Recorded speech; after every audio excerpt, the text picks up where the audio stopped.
Berenstain Bears and Too Much Pressure by Stan&Jan Berenstain. When cubs and their parents get a little too busy, their everyday lives get a little too dizzy. If someone were to ask you who bear country's busiest creatures are, you might answer that bees are the busiest. They gather nectar and pollen, make honey, guard the hive, and do all the other things that have earned them the title busy bees. Or you might answer that beavers are the busiest.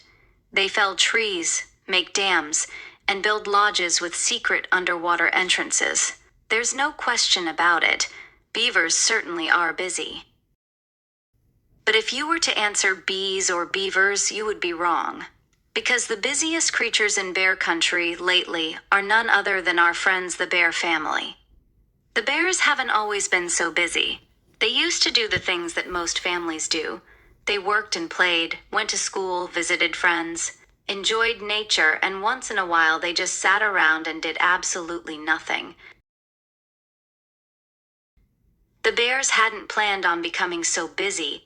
It sort of sneaked up on them. First, there was Brother Bear and the Little League. Then, Sister Bear got bitten by the ballet bug and started ballet class. When her best friend, Lizzie Bruin, started riding lessons, Sister just had to take that up too, and Brother wasn't about to be left out of something as exciting as horseback riding. That's how it was with other activities. As soon as one of the cubs' friends signed up for something, Brother and Sister had to sign up too. Before anyone thought to say enough is enough, they were also signed up for swimming, gymnastics, soccer, karate, art, and computer club. Talk about busy. Mama or Papa Bear had to drive Brother and Sister to all those activities. Things got so complicated that Mama had to make a big schedule to keep things straight. Papa hung it on the wall. The schedule was especially difficult on Friday, and today was Friday. "Will somebody answer the phone?" called Mama after the fourth ring. "I'm busy getting things out of the freezer for tonight's dinner." "Can't right now," shouted Sister from upstairs. "I'm getting ready for ballet." "Me neither," yelled Brother. "I'm getting on my baseball stuff." Since Papa was out working on the car, Mama had to answer the phone. She reached it by the seventh ring. It seemed a lot longer to Gran on the other end. "Hello?" said Mama. "Hello, dear," said Gran. "Is everything all right? You sound a little breathless." "Just a little," said Mama. "I was in the kitchen getting dinner out of the freezer. The cubs are upstairs getting dressed for ballet and baseball, and Papa..." But before she could explain about Papa, her shoulder bag got tangled in the phone cord, which pulled the phone down with a clunk. "What happened?" shouted Gran. "There was an awful clunk." "It was just the phone falling. Was there anything special, Gran?" What Mama didn't explain was that when she stooped to pick up the phone, her hat fell off, and when she reached for it, she tripped over the cord and was now sitting in a tangled heap on the floor. "I was just calling to invite you all to dinner sometime soon," said Gran. "Love to, Gran. But we're just on our way out, so let me check our schedule and get back to you." "Fine," Gran said after a pause. "Well, goodbye." "Mama," said Sister, "what are you doing sitting on the floor playing with the phone cord? Come on, we're going to be late." "Drop me off first," shouted Brother on the way to the car. "No, me first," cried Sister. "No, me," insisted Brother. When Papa tried to explain what had been wrong with the car the spark plugs needed cleaning, Mama shouted, "Not now, dear," and roared off, leaving him in a cloud of dust. "Well," Gran said as she hung up the phone, "there certainly is a lot going on over at the tree house. That's the way young folks are," said Gramps. "They like to get out and do things. Why, when I was a young feller, doing is one thing," said Gran. "Overdoing," she added with a sigh, "is something else again." If Papa could have heard Gran, he surely would have agreed. There was too much going on, too much coming and going, too much rushing about, too much pressure. The Bear family's schedule was becoming a nightmare.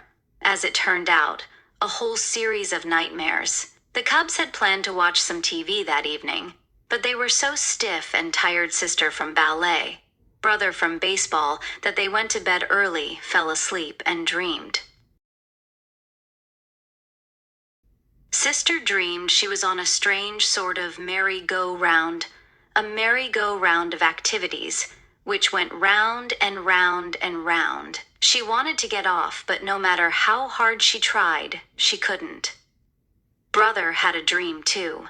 He dreamed he was caught up in an enormous whirlwind of baseballs, soccer balls, and computers. Papa dreamed he was trapped on a magic carpet that was zooming into a deep black hole. Only it wasn't a magic carpet. It was that awful schedule from the wall. Mama didn't have a nightmare. The reason was that she didn't fall asleep all night. She lay awake staring into the darkness, wondering how she was going to get through the next day. After a quick breakfast, Mama packed a lunch for Papa, who headed for some work in the forest.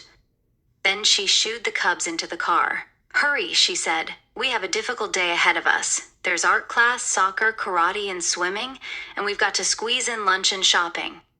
They climbed into the car, and she turned the key. But the engine wouldn't start. She tried again, but it still wouldn't start. "Please, Mama," shouted Brother. "Our karate instructor is very strict about being late.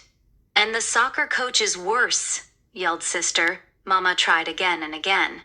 "Please, Mama," they screamed, jumping up and down in the back seat.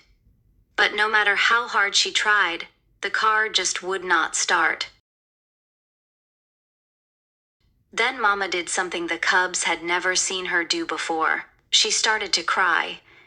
Big wet tears rolled down her cheeks. The Cubs forgot karate and soccer and everything else except that their Mama was crying. "What's the matter?" asked Brother.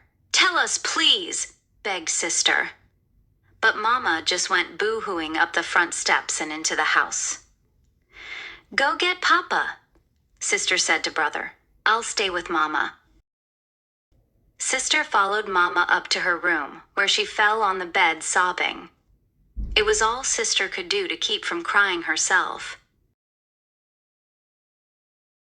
"It's Mama! You gotta come!" shouted Brother as he reached Papa's workplace in the woods. He told Papa what happened. Papa could see that he was upset about Mama crying. "Everybody cries once in a while, son," he said. "Even you?" asked Brother. "Sometimes," Papa said. "The problem with the car is those spark plugs. We probably need new ones. But the real problem is this schedule of ours.